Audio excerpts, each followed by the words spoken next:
అతి మధురం, అతి బాధాకరం కూడా అయిన జ్ఞాపకాల తాలూకు ట్రాన్స్లో ఉన్నాడు జస్వంతరావు.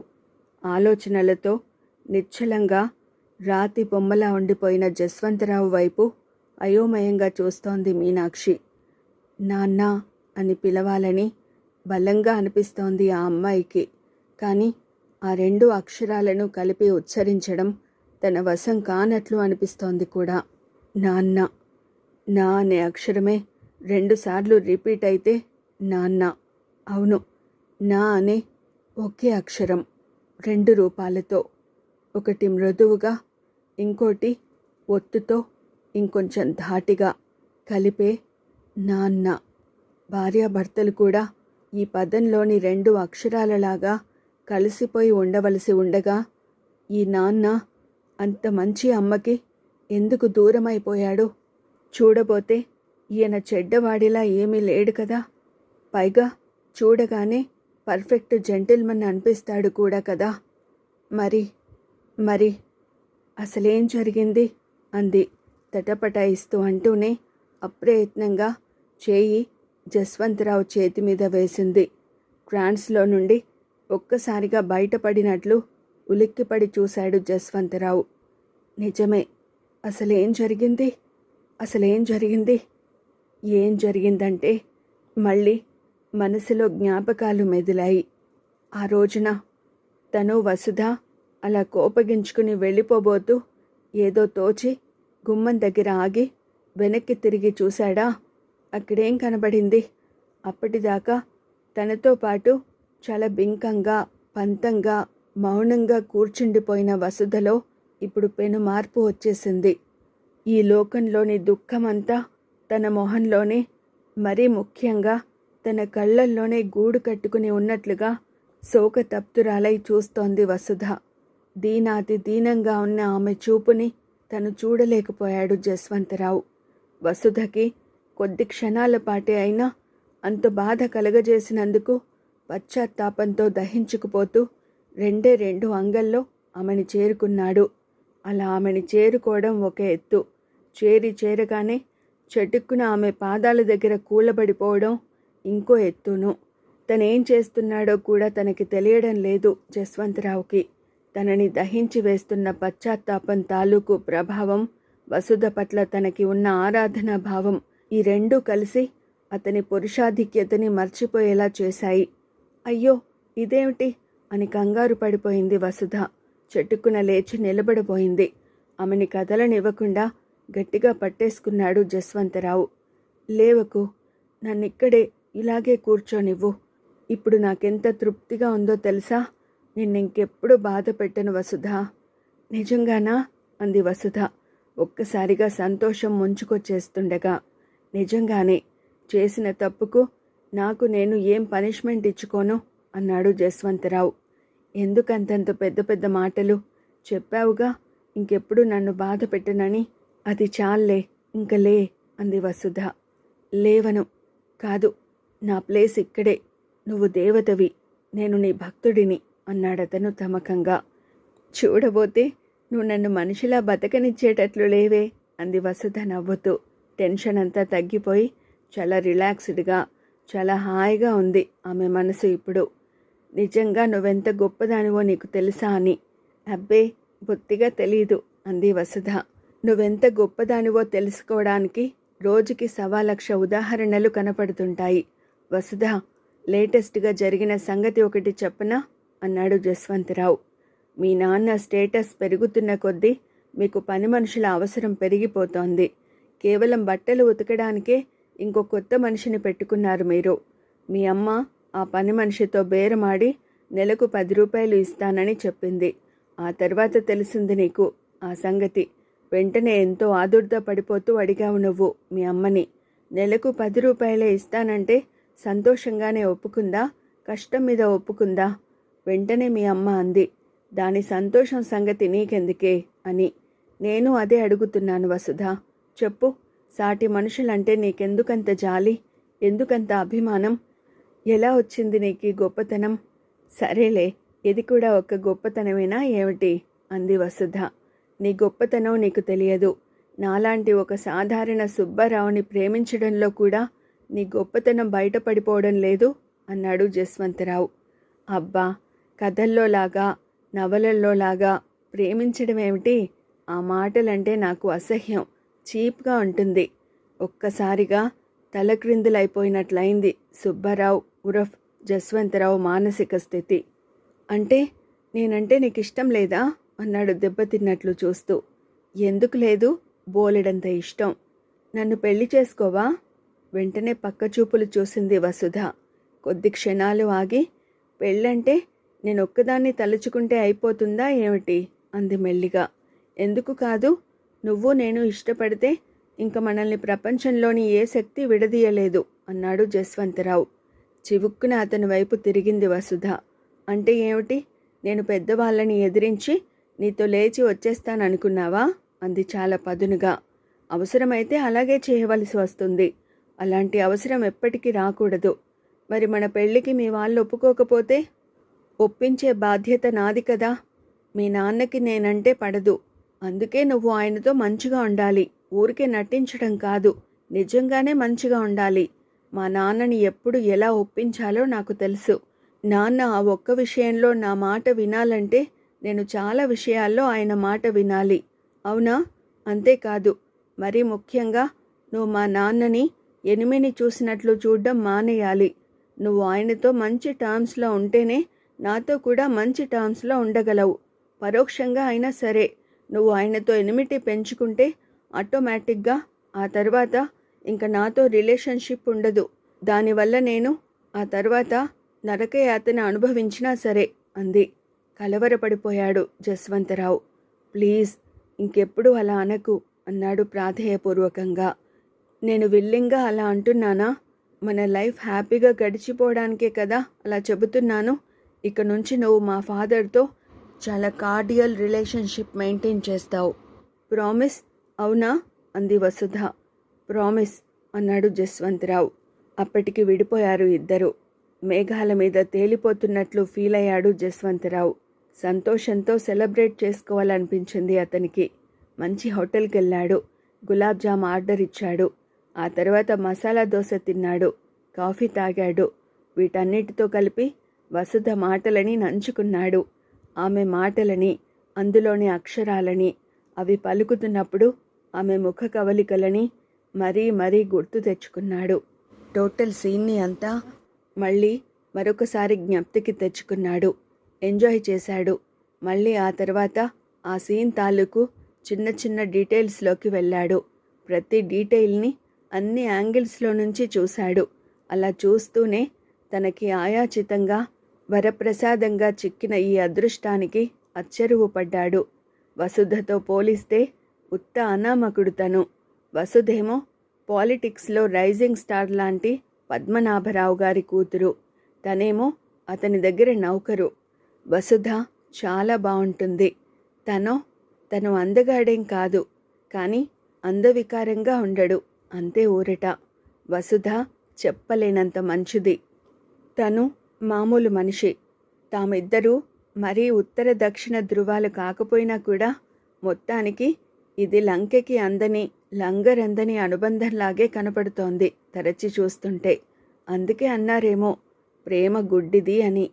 అందుకే అన్నారేమో కూడా పెళ్ళిళ్ళు స్వర్గంలోనే నిర్ణయించబడతాయి అని. పెళ్ళి అని అనుకోగానే అప్పటిదాకా హాయిగా ఆహ్లాదకరంగా సాగిపోతున్న జస్వంతరావు ఆలోచనలకి రివర్స్ గేర్ పడినట్లయిపోయింది. వసుధని తను పెళ్లి చేసుకోవాలంటే ఆమె తండ్రికి తను దగ్గర మనిషి అవ్వాలి.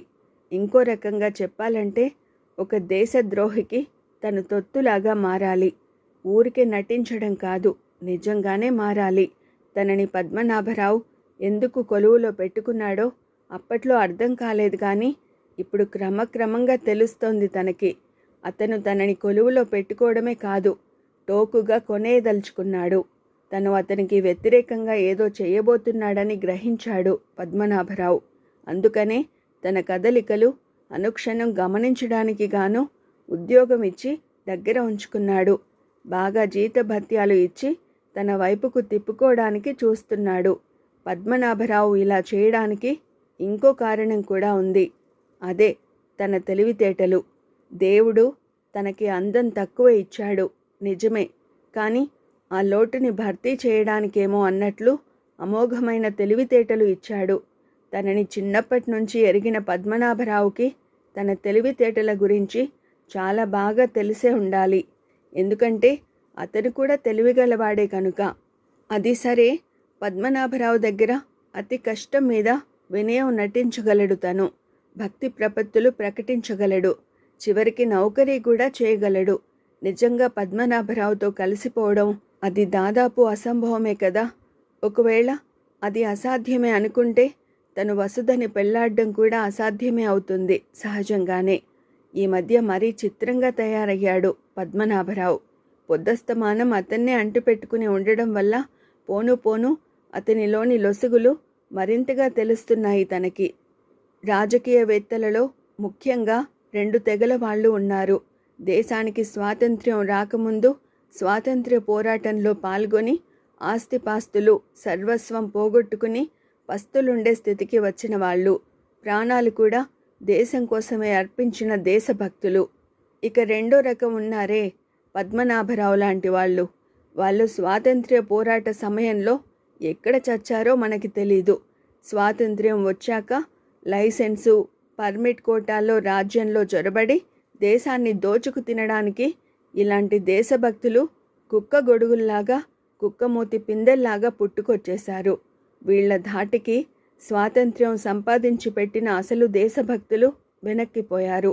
స్వాతంత్ర్యం వచ్చాక నల్లదొరల పాలనలో పద్మనాభరావు లాంటి నకిలీ దేశభక్తుల ప్రతిభ వెలిగిపోవటం మొదలైంది. అయితే అంతకంటే మరీ దారుణమైన విషయం ఏమిటంటే, అతను స్వాతంత్ర్యం రాకముందు నుంచి కూడా బ్రిటిష్ వాళ్ళకి తొత్తుగా ఉన్నవాడే. వాళ్ళ దగ్గర రావు బహదూర్ బిరుదు సంపాదించినవాడే. అలాంటివాడు హఠాత్తుగా ఎలా దేశభక్తుడైపోయాడో జస్వంతరావుకి బుర్ర బద్దలు కొట్టుకున్నా ఎప్పటికీ అర్థం కాని విషయం. అంతకన్నా ఆశ్చర్యం ఏమిటంటే, అలాంటి అనాకాని విలువ చేసే దేశభక్తులు అడుగడుక్కి 6 డజను మంది తయారవడం, వాళ్ళని జనం నిజంగానే నాయకులని నమ్మేయడమును. పద్మనాభరావు దేశభక్తుడిగా కొత్త అవతారం దాల్చినా అంతర్గతంగా అతను ఇంకా బ్రిటిష్ వారికి భక్తుడే. అతను బ్రిటిష్ సామ్రాజ్యం పట్ల భక్తి ప్రపత్తులు ప్రకటించడంలో తనని తానే మించిపోయాడు. దానితో బాటే భారతదేశానికి సంబంధించిన ప్రతి దానిని గురించి కించపరుస్తూ మాట్లాడడం, ఆఫ్టర్ ఆల్ ఇది ఒక దేశమేనా అన్నట్లు ప్రవర్తించడం రోజురోజుకి ఎక్కువైపోతోంది.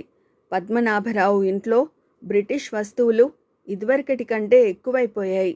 బ్రిటిష్ పద్ధతులు పెరిగిపోయాయి. ఇంట్లో ఇంగ్లీష్ కూడా ఎక్కువ కావడం మొదలెట్టింది. ఆలోచన అంతవరకు రాగానే హఠాత్తుగా కంచితో కొట్టినట్లు స్ఫురణకి వచ్చింది జస్వంతరావుకి. ఇందాక వసుధ మాటల్లో ఇంగ్లీష్ మాటలు అతిగానే దొర్లడం అంతే. అంతకుముందు వసుధ మాటలు గుర్తు తెచ్చుకుని ఎంతగా ఉప్పొంగిపోయాడో, మళ్ళీ అవే మాటలని ఇప్పుడు ఇంకో యాంగిల్లో నుంచి గుర్తు తెచ్చుకుని కృంగిపోవడం మొదలెట్టాడు జస్వంతరావు. అంతర్లీనంగా అదృశ్యవాణి ఏదో అతన్ని హెచ్చరించింది. ప్రేమ వ్యవహారాలకు లిట్మస్ పరీక్ష పెట్టకు. ప్రతి వారి విషయంలోనూ, ప్రతిసారి, ప్రతి పరిస్థితిలోనూ ఒకే రకం ఫలితం రావడానికి ఇది ఫిజిక్స్లోని ఒక సిద్ధాంతం కాదు, కెమిస్ట్రీ కాదు. ఇది ప్రేమ శాస్త్రం బాబు. ప్రతి ప్రేమ చరిత్ర ఇంతకు ముందెప్పుడూ లేనటువంటి నవరసభరిత ప్రబంధం. గుర్తుంచుకో, ప్రేమకు లిట్మస్ టెస్టు వద్దే వద్దు. కానీ అన్నీ తెలిసినా చెబుతున్న అంతర్వానికి ఇంకో విషయం కూడా బాగానే తెలుసు. పూర్తిగా ప్రేమలో పడ్డాక విజ్ఞాని అజ్ఞానిలా అయిపోవచ్చు. అతి ధీరుడైన వాడు అతి భీరువుగా మారవచ్చు. బ్లేడును చూసి భయపడేవాడు కత్తులు దూసే హంతకుడు కావచ్చు. మంచివాడు పిచ్చివాడైపోవచ్చు. విజ్ఞుడైన వాడు కూడా హితవు చెవిని పెట్టకపోవచ్చును. వసుధని గురించి ఆలోచించి తను పిచ్చివాడినైపోతానేమో అని భయం కలిగింది జస్వంతరావుకి. భయం కాదు, దాదాపు నమ్మకమే కుదరడం మొదలెట్టింది. కాసేపు మధురంగా వసుధ గురించి ఆలోచించడం. అంతలోనే తండ్రి పరంగా ఆమె మాట్లాడిన మాటలు గుర్తు రావడం. దాని కారణంగా తను దుర్భరమైన మానసిక వేదన అనుభవించడం. ఆ బాధ కూడా ఎలా ఉంటుంది? తల మీద వెంట్రుకలని టార్చుతో కాల్చేస్తూ, మెదడుని ప్రెషర్ కుక్కర్లో ఉడికిస్తూ, గుండెలో గుణపం దిగేసి గోళ్లలో గుండు సూదులు గుచ్చితే ఎలా ఉంటుందో అంతకు మించిన బాధ. దేని మీద దృష్టి నిలవదు. దేన్ని చూసినా వసుధే గుర్తొస్తుంది. పిల్లగాలి వీస్తే వసుధ, పూలతావి వీస్తే వసుధ, తూర్పు ఎర్రబడితే వసుధ, సంధ్య చల్లబడితే వసుధ, జాబిల్లి నవ్వితే వసుధ, వడగాల్పు వీచినా వసుధే. అందులోనూ తనది ఎక్కువగా ఆలోచించే మనస్తత్వం. అలా అనిపించగానే ఉన్నట్లుండి తన అరిచేతిలో రేఖలు చూసుకునేవాడు జస్వంతరావు. అతను హస్త సాముద్రికం గురించిన షీరో పుస్తకం కొన్నాళ్ల క్రితమే చదివి ఉన్నాడు. షీరో ఏం చెప్పాడు?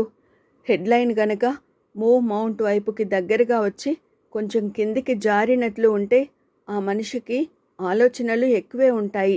కర్మజాలక ఆ హెడ్లైన్ గనక పూర్తిగా మూవ్ మౌంట్ కేసి దిగజారిపోతే అంతే, ఇంకా ఆ మనిషి ఆలోచనలతో పిచ్చివాడైపోవలసిందే. నిజంగా పిచ్చెక్కుతుందిట. తన హెడ్లైన్ మూవ్ మౌంట్ వైపు డేంజరస్ లిమిట్ దాకా దూసుకు వచ్చి అక్కడ ప్రమాదాన్ని సూచిస్తూ ఆగిపోయింది. అంతవరకు అదృష్టమే. అయితే ఇక్కడ ఇంకో సిద్ధాంతం కూడా ఉంది. కుడి చేతిలో రేఖలు ప్రతి వారం, ఇంకా మాట్లాడితే ప్రతి 3 రోజులకి కూడా స్వల్పంగా మారుతూ ఉంటాయని ఒక వ్యాఖ్యానం.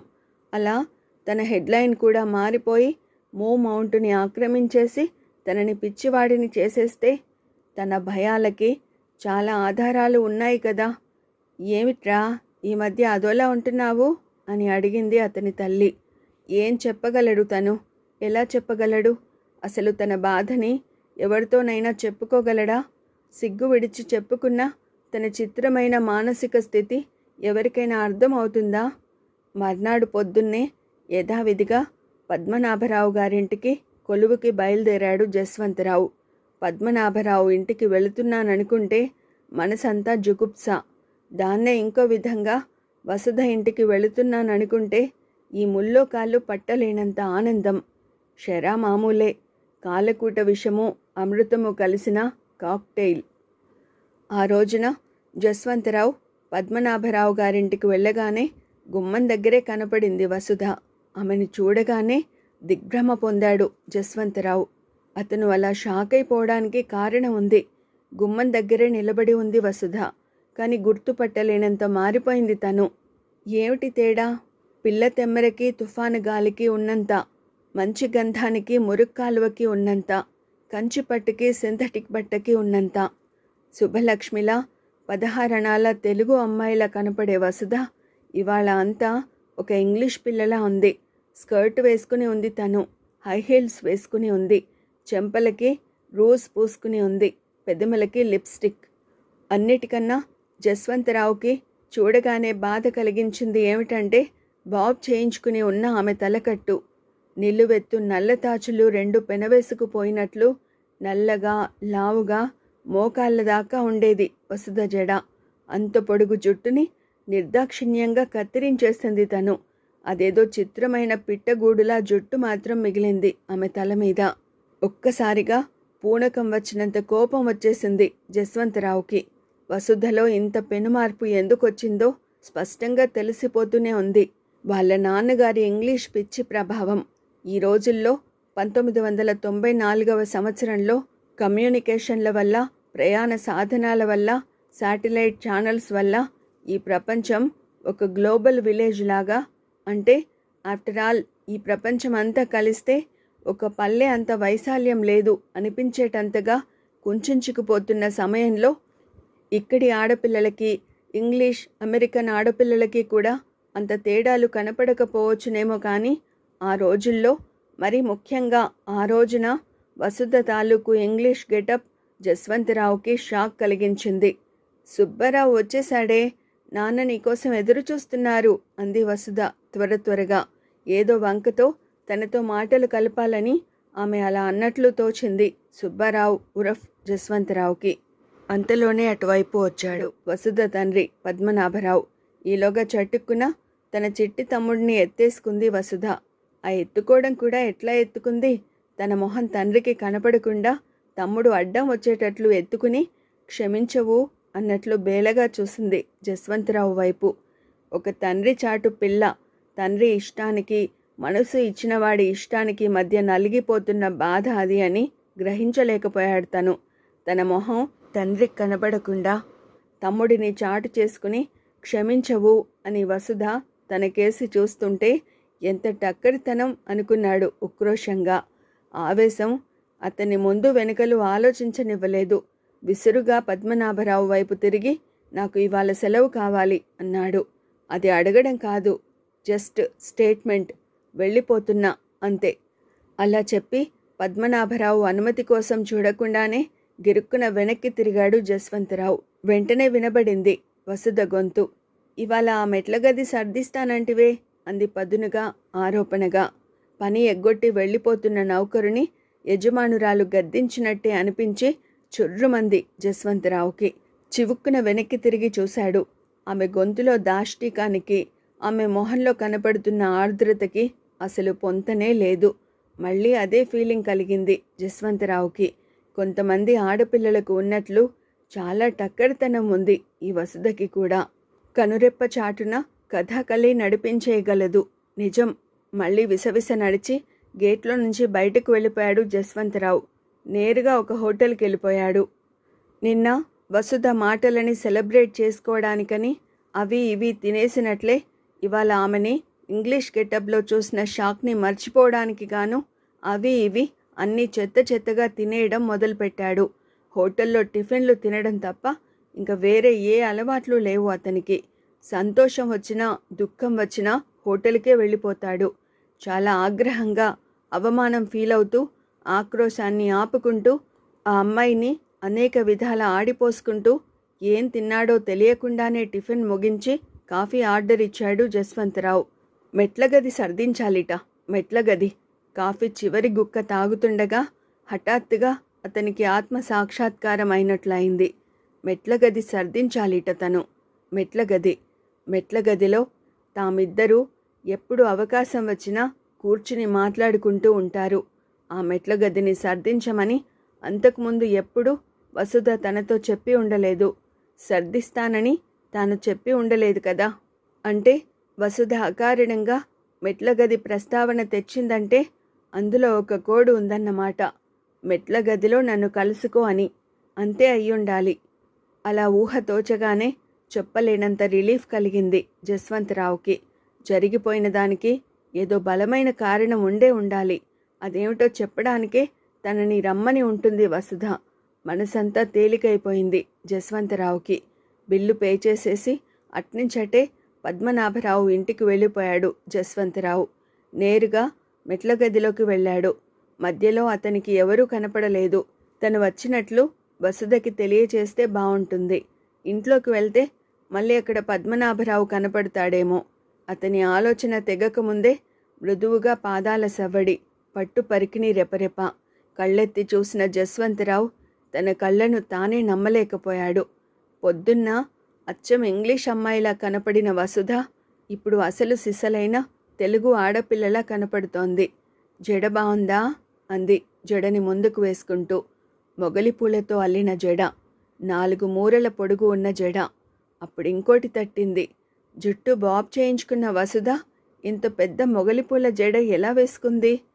ఇది సవరణలే, జుట్టు త్వరలోనే వచ్చేస్తుందిగా, ఇంకా బాబ్ చేయించుకోను. నీకంత కోపం వస్తుందనుకోలేదు అంది వసుధ అపాలజెటిక్గా. జస్వంతరావు కళ్ళప్పగించి చూస్తూ ఉండిపోయాడు. అదే అనుభూతి, అదే అనుభూతి. ఈ వసుధతో ప్రణయం అంటే ఒక కాలు నిప్పు మీద, ఒక కాలు నీళ్లలోనూ ఉంచి నిలబడ్డట్టు. కాసేపు ఆనందం, కాసేపు ఆవేదన. పిల్లల పార్కులో పైకి కిందికి ఊగే బల్లలాగా. కాసేపు గాల్లో తేలిపోతున్నట్లు, కాసేపు నేలను తాకుతున్నట్లు. ఈ వసుధ ప్రేమ తనని నిప్పులా, నీరులా, ఉయ్యాలలా, జంపాలలా, అర్థం కావడానికేమీ లేని ఆల పుస్తకంలా, అర్థమే కాని అపురూప గ్రంథంలా, అయోమయంగా, అంతా తెలిసిన స్థితిలో పరస్పర విరుద్ధమైన ప్రభావాలతో తనని కుదిపేస్తూ ఉంటే, రోలర్ కోస్టర్, రంగుల రాట్నం, ఉయ్యాల, అన్నిట్లో ఒకేసారి కూర్చున్న అనుభూతితో మనసు చిలికేసినట్లు మధుర భావాలు కడుపులో తిప్పినట్లయి అదో విధమైన వెగటుదనము, ఒళ్ళు తూలడము వగైరా అన్ని రకాల అనుభూతులు క్షణానికి ఒకటి చొప్పున తనని ఆవహిస్తుంటే ఇలా ఉంటుందా ప్రేమ అంటే అనిపిస్తోంది. జడవేసుకున్న నాన్న బయటికెళ్ళగానే బావుందా అంది వసుధ. ఇండైరెక్ట్గానే తన మాటల్లో అప్పటికే ఎక్స్ప్లెనేషన్ జోడిస్తుంది తను. జడ వేసుకున్నా నీకోసమే. బావుందా? నువ్వు మెచ్చుకుంటే గాని నాకు తృప్తి లేదు. నాన్న బయటకు వెళ్ళగానే నాన్నంటే గౌరవం, నువ్వంటే ఇష్టం. బావుంది అన్నాడు క్లుప్తంగా. మరి తాకి చూడవేం? ఒకసారి వసుధ మొహంలోకి చూశాడు జస్వంతరావు. మరుక్షణంలో ఆమెని తాకుతున్నంత దగ్గరగా నిలబడ్డాడు.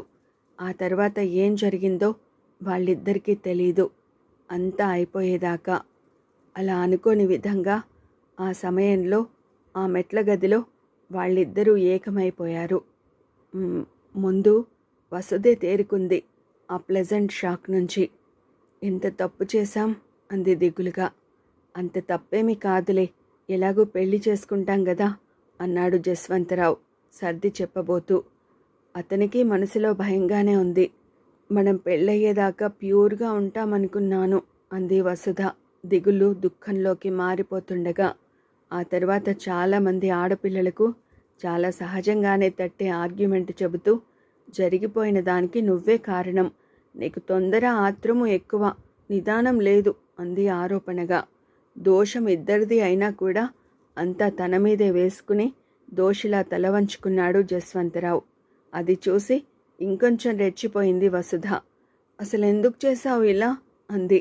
ఆమె కళ్ళు ఎర్రగా ఉన్నాయి, తడిగా కూడా ఉన్నాయి, పెదిమలు వణుకుతున్నాయి.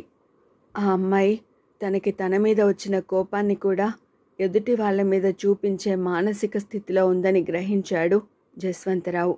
ఆ పరిస్థితిలో ఉన్న ఆ అమ్మాయి తన నిస్సహాయపు కోపాన్ని అలా ప్రదర్శించడంలో తప్పు లేదనిపించింది అతనికి. తమ ఇద్దరి తప్పుని ఉదారంగా తన మీదే వేసుకుంటూ ఆ తప్పుకి సంజాయిషి ఒకటి అప్పటికప్పుడే కనిపెట్టాడు జస్వంతరావు. కనిపెట్టానని అతిగా ఆలోచించే అతని అనలిటికల్ మైండ్ అనుకుందేమో కానీ నిజంగా అది నిజమే అయి ఉండవచ్చు కూడా. మన పరిస్థితి రోజుకో రకంగా మారుతుంది వసుధ. ధైర్యం చేసి నిన్ను సొంతం చేసుకోకపోతే నువ్వు నా దానివి కాకుండా పోతావేమోనని అని తేల్చేశాడు. అయితే దానికి నా ఇష్టాలతో పని లేదా అంది వసుధ ఇంకా కోపంగానే. ఇది మన మంచికే అనుకుందాం, నాకింక మంచేముంది, ఉన్నదంతా చెడే. అబ్బా, అంతా అలా నెగటివ్గా మాట్లాడకు వసుధ అన్నాడు జస్వంతరావు సహనాన్ని కోల్పోతూ. ఉలిక్కిపడి చటుక్కున మాస్క్ వదిలించుకున్నట్లుగా కోపాన్ని మింగేసి మామూలుగా అయిపోయింది వసుధ. భయంగా అతని వైపు చూస్తూ, జరిగిపోయిన దాంట్లో కొంచెం నా తప్పు లేకపోలేదులే అంది రాజీగా. ఇప్పుడు తప్పొప్పుల పట్టిక ఎందుకు గాని జరగాల్సింది ఆలోచిద్దాం అన్నాడు జస్వంతరావు. నన్ను ఆలోచించుకొని నాన్నగారిని ఎలా ఒప్పించాలో అర్థం కావడం లేదు. నశాలానికి అంటినట్లయింది జస్వంతరావుకి. నాన్న నాన్న నాన్న, నాన్నే లోకం నీకు. వసుధ శ్వాస వేగం హెచ్చింది. ఎవరైనా అంతే అంది ఛాలెంజ్ చేస్తున్నట్లు.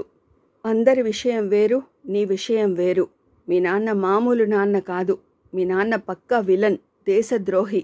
సినిమా డైలాగులంటే నాకు అలర్జీ అని ఇదివరకే చెప్పాను అంది వసుధ కోపంగా. నేను ఇంత బాధపడుతుంటే అదంతా నీకు సినిమా డైలాగుల్లా అనిపిస్తోందా? ఆయన నిజంగానే దేశద్రోహి అని చెప్పినా అర్థం చేసుకోవేం? ఆయనంతటి క్రూక్, స్వార్థపరుడు, అవినీతిపరుడు, అల్లరి మనిషి ఇంకోడు ఉండడు అన్నాడు గట్టిగా. మరి నిన్న అలా అంటివే ఎలా? మా నాన్నగారితో కలిసిపోతానని అన్నాను. మానసికంగా ఒక రోజంతా అలా మారిపోవడానికి ప్రయత్నించాను కూడా. కానీ అది కుదిరే పని కాదు వసుధ. అంతకంటే ఏ మండ్రగబ్బతోనో గొంగలి పురుగుతోనో ఫ్రెండ్లీగా ఉండడం తేలిక. మా నాన్న అంత కష్టం మనిషేం కాదు అని నువ్వనుకుంటున్నావు. ఎన్ని రకాలుగా చెప్పినా అర్థం చేసుకోవేం వసుధ? మళ్ళీ ఇంకోసారి చెబుతా విను. అయిష్టంగా విసుగ్గా అతని వైపు చూస్తోంది వసుధ. మన దేశం 100 సంవత్సరాల పాటు పరాయి వాళ్ళ పాలనలో ఉంది. చివరికి ఇంగ్లీష్ వాళ్ళు వచ్చి ఈ రత్నగర్భని బ్రిటిష్ సామ్రాజ్యం తాలూకు కాలనీగా మార్చేసి అందినంతగా ఇక్కడి సంపదనంతా తమ దేశానికి తరలించుకుపోవడం మొదలుపెట్టారు.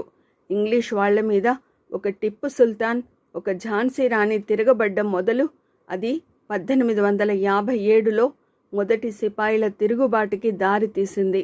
అప్పటి నుంచి క్రమక్రమంగా ప్రజలలో స్వాతంత్ర్యం కోసం తపన మొదలైంది. గాంధీ మొదలుకుని అనేక మంది మహాత్ములు సర్వస్వం త్యాగాలు చేస్తే స్వాతంత్ర్యం వచ్చింది. స్వాతంత్ర్యం రావడానికి కొద్ది సంవత్సరాల ముందు కూడా మీ నాన్న ఏం చేస్తుండేవాడు? ఆయన పాటికి ఆయన వ్యాపారం ఏదో చూసుకుంటూ ఉండేవాళ్ళు అంది వసుధ సమర్థింపుగా. అదే పాయింట్. దేశమంతా స్వాతంత్ర్యం కోసం అలమటించిపోతుంటే ఉద్యోగస్తులు ఉద్యోగాలు మానేస్తూ, పిల్లలు చదువులు మానేస్తూ దేశం కోసం సమిధలైపోతుంటే మీ నాన్న తన వ్యాపారం ఏదో తను చూసుకుంటూ గుట్టు చప్పుడు కాకుండా బతికేవాడు. అవునా? మాట్లాడలేదు వసుధ. స్వాతంత్ర్య పోరాట సమయంలో ఈ దేశం ఏమైపోతే నాకేమని చేతులు ముడుచుకుని బ్రిటిష్ వాళ్ల ముందు చేతులు కట్టుకుని నిలబడిన మీ నాన్న ఇండిపెండెన్స్ రాగానే నేను సైతం అన్నట్లు విజృంభించాడు. రాజకీయాల్లోకి వచ్చాడు. రాజకీయాల్లోకి ఎవరైనా ఎప్పుడైనా రావచ్చు వసుధ, తప్పులేదు. కానీ రాజకీయాన్ని రంకుగా బొంకుగా మార్చిన వాళ్లలో మీ నాన్న మూల పురుషుడు. రాజకీయాల్లో అసమ్మతి అన్నది మీ నాన్నతోనే మొదలైంది. అంటే అసమ్మతి అన్నది అంతకుముందు లేదని కాదు. అసమ్మతి, అభిప్రాయ భేదాలు ఇవన్నీ ప్రజాస్వామ్యంలో తప్పవు. అంతదాకా ఎందుకు? చెప్పుకోవాలంటే గాంధీజీకి, ప్రకాశం పంతులు గారికి చాలా విషయాల్లో అభిప్రాయ భేదాలు ఉండేవి. గాంధీజీకి జయప్రకాష్ నారాయణ్కి విభేదాలు ఉండేవి. సర్దార్ పటేల్ పద్ధతి అందరికీ నచ్చేది కాదు. దేశభక్తిలో ఎవరికి ఎవరు తీసిపోని నేతాజీ సుభాష్ చంద్రబోస్, అల్లూరి సీతారామరాజు, చంద్రశేఖర ఆజాద్, భగత్ సింగ్, బూర్గుల రామకృష్ణారావు, స్వామి రామానంద తీర్థ, ఇలా వీళ్ళందరూ ఎవరి దారి వారిదిగా వెళుతుండేవాళ్ళు. వాళ్ళ దారులు వేరే కావచ్చు, కానీ వెళ్ళే దిశ మాత్రం ఒక్కటే. అందరి మనస్సుల్లో ఉన్న ఆశయం ఒక్కటే. దేశానికి దరిద్రం వదలాలి, అందరూ బాగుపడాలి. అది సాధించడానికి ఎవరి మార్గం వారిదే, ఎవరి అభిప్రాయాలు వారివి. అందువల్లనే అసమ్మతి. మరి పద్మనాభరావు దగ్గర నుంచి మొదలైన కొత్త రకం అసమ్మతి ఏమిటో తెలుసా? పదవుల పంపకంలో పదవి రాలేదని అసమ్మతి. పదవి వచ్చినా మంచి పదవి రాలేదని అసమ్మతి. తనకి మంచి పదవి వచ్చినా తన ప్రత్యర్థికి కూడా అంతే మంచి పదవి వచ్చిందని అసమ్మతి. ముడుపుల్లో వాటా అందట్లేదని అసమ్మతి. ఈ ముడుపులు, వాటాలు ఇవన్నీ కూడా మొదలుపెట్టింది మీ నాన్నే. మీ నాన్న ఇంకా చాలా విషయాల్లో కూడా ఫస్టే. స్వాతంత్ర్యం వచ్చాక మొదటిసారిగా ప్రజల ఖర్చు మీద విదేశాలకు వెళ్ళి వైద్యం చేయించుకొచ్చింది మీ నాన్నే. ఇలాంటి జాడ్యం ఇదివరకెన్నడూ లేదు. పైగా మీ నాన్న తన సొంత డబ్బుతో విదేశాల్లో వైద్యం చేయించుకోలేనంత బీదవాడేం కాదు. అసలైన బీదవాడి ఆస్ప్రో మాత్ర కూడా కొనుక్కునే తాహతు లేని ఈ దేశంలోని రాజకీయవేత్తలకి విదేశాల్లో వైద్యాలు. మీ నాన్నతోనే మొదలైంది. గవర్నమెంట్ కార్లలో ఇంటి ఆడంగులు షికార్లకి, సినిమాలకి వెళ్ళడాలు, పిల్లలని కాన్వెంట్ దగ్గర దింపడాలు. రాజకీయవేత్తలందరూ తెలుగు చదువులు వదిలేసి కాన్వెంట్ చదువులు చెప్పించడాలు. వాళ్లే మళ్ళీ తెలుగుని ఉద్ధరించాలని ఉద్ఘాటనలు. మీ నాన్నతోనే మొదలైంది పైరవీల పర్వం.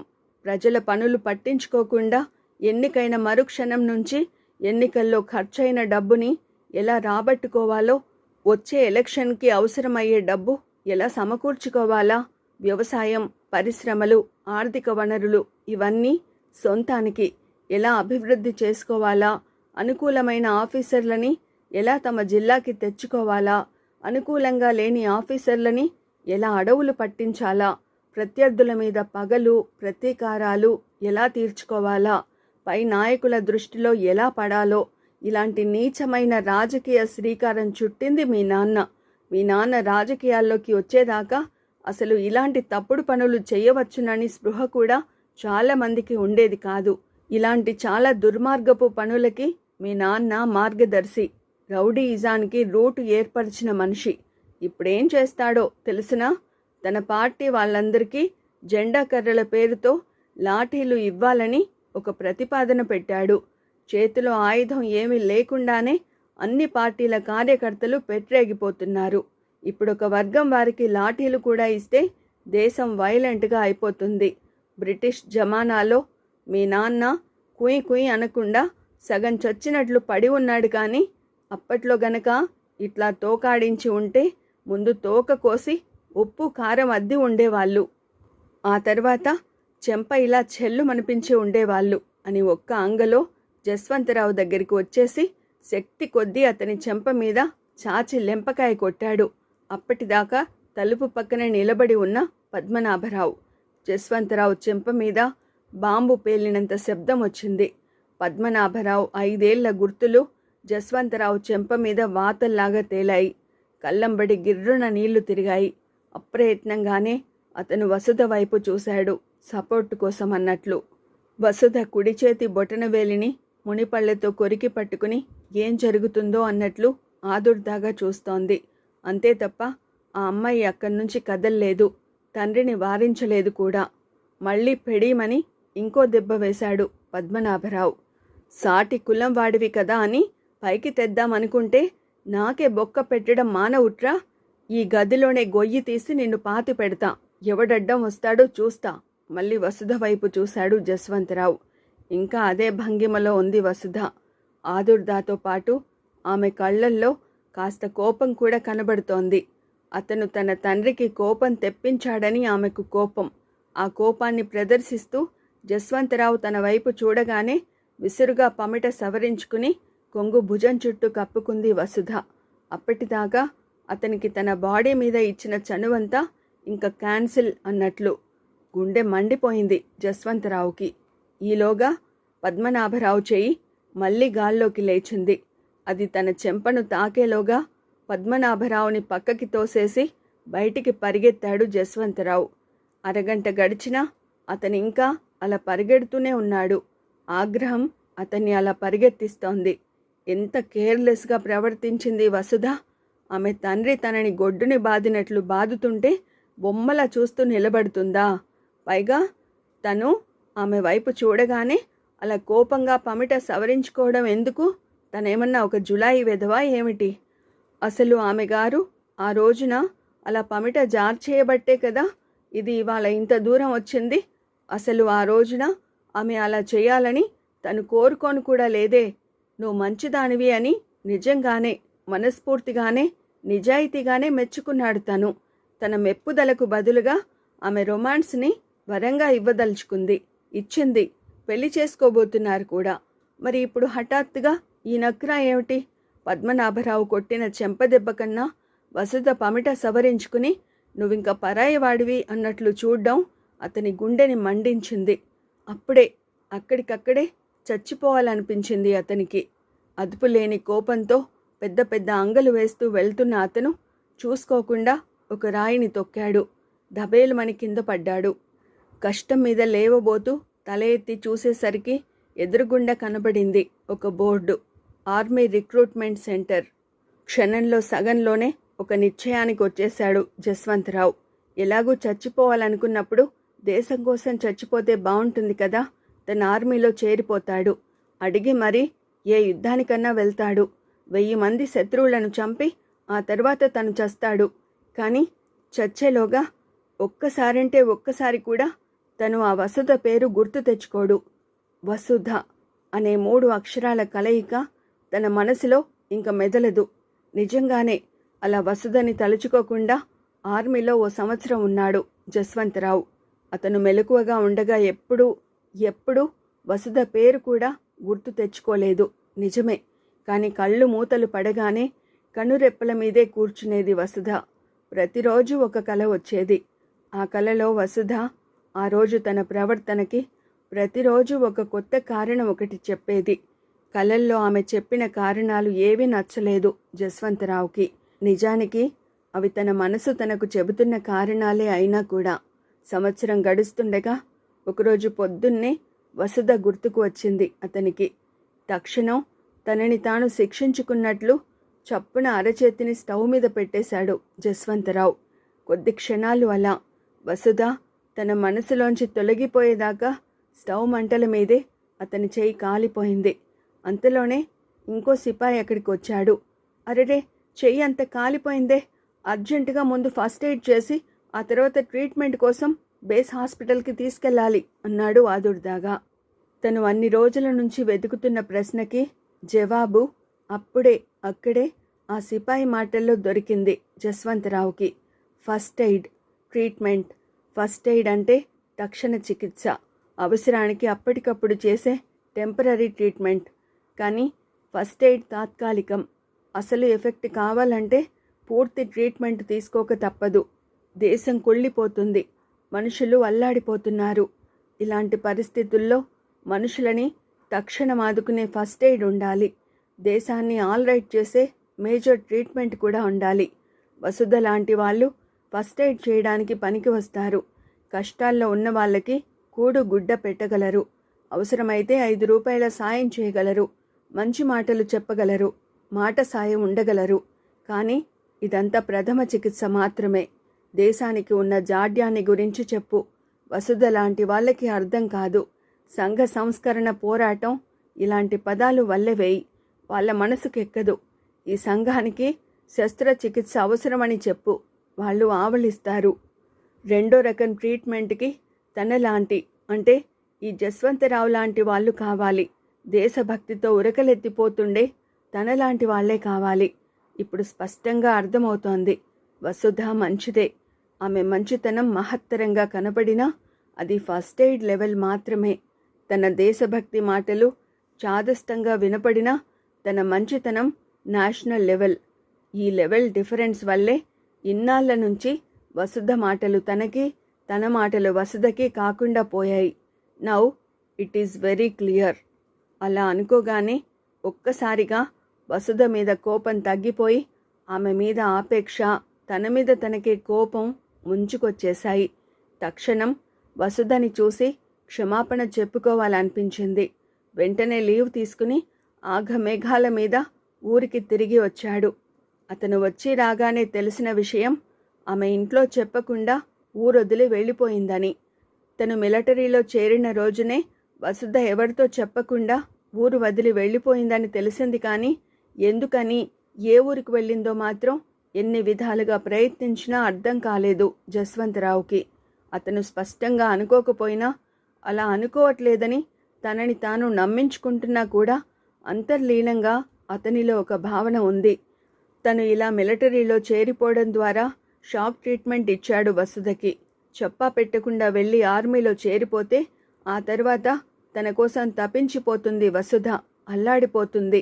తన మనసులో తన తండ్రి పట్ల ప్రేమ తాలూకు మురికి ఏమైనా ఉంటే అది ఈ విరహాగ్నిలో కరిగిపోయి ఆవిరైపోయి ఆ తర్వాత ఇంకా పరిశుద్ధంగా అయిపోతుంది వసుధ మనసు. తను దూరం అయిపోతే తన విలువ ఏమిటో వసుధకి బాగా అర్థమవుతుంది. తను దగ్గరలో లేకపోతే నిష్పాక్షికంగా ఆలోచించి తన తండ్రి లొసుగులు, తనలోని ఔన్నత్యం గుర్తిస్తుంది వసుధ. తప్పదు. అప్పుడింకా ఆమె ప్రేమకి తను ఏకైక హక్కుదారుడవుతాడు. ఇదంతా ఇంత వివరంగా అతను ఆలోచించలేదు, నిజమే. కానీ ఇలాంటి అస్పష్టమైన ఊహలు అతని మనసులో ఉన్నాయి. అతి త్వరలోనే ఏదో విధంగా తాను వసుధ కలిసిపోతామని, తద్వారా ఈ ప్రేమ పోరాటంలో తనకి జయం తప్పదని అనుకున్నాడు అతను. లేదా ఇంకో విధంగా జరిగి ఏ యుద్ధంలోనో తను చనిపోతే అది మరీ మంచిది. దేశం కోసం ప్రాణాలు ఇచ్చేసి అమరవీరుడైపోతాడు తను.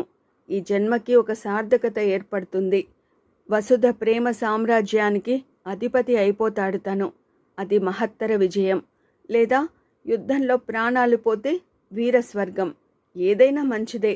కానీ తన ఊహకి అందనట్లు వసుధ అలా అదృశ్యమైపోతుందని మాత్రం అతను ఎప్పుడూ అనుకోలేదు. ఎంతో మందిని అడిగాడు, ఎన్నో విధాల ప్రయత్నించాడు. కానీ వసుధ జాడ తెలియలేదు. ఇంకా ఆ ఊళ్ళో ఉంటే తనకు మతి చెల్లించడం ఖాయమని అనిపించగానే సెలవు పూర్తి కాకముందే వెళ్ళి మళ్ళీ ఆర్మీ డ్యూటీలో జాయిన్ అయిపోయాడు. ఆ తర్వాత ఇంకా అంతా routine routine routine. Left right, left right, left right. Machine లాంటి జీవితం. జీవితంలో ఇంకా మిగిలినవి అన్నీ మర్చిపోయాడతను. ఆర్మీనే తన జీవితం అయిపోయింది. అంత అంకిత భావంతో పనిచేశాడు కాబట్టే ప్రమోషన్లు వచ్చాయి, కెప్టెన్ అయ్యాడు. అప్పుడొక విషయం జరిగింది.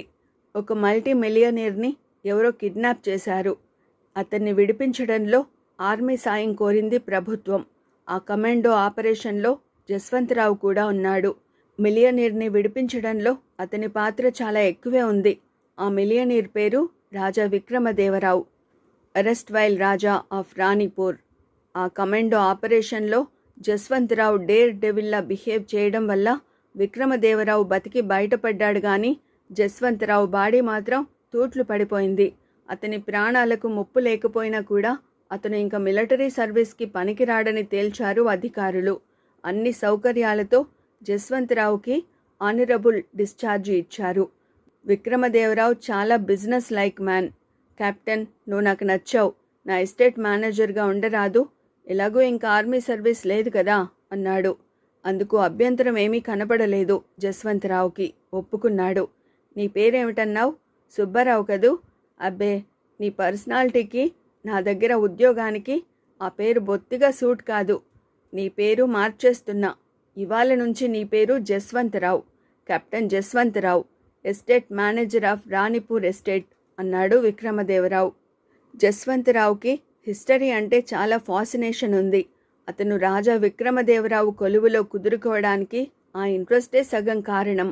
అదంతా గతం.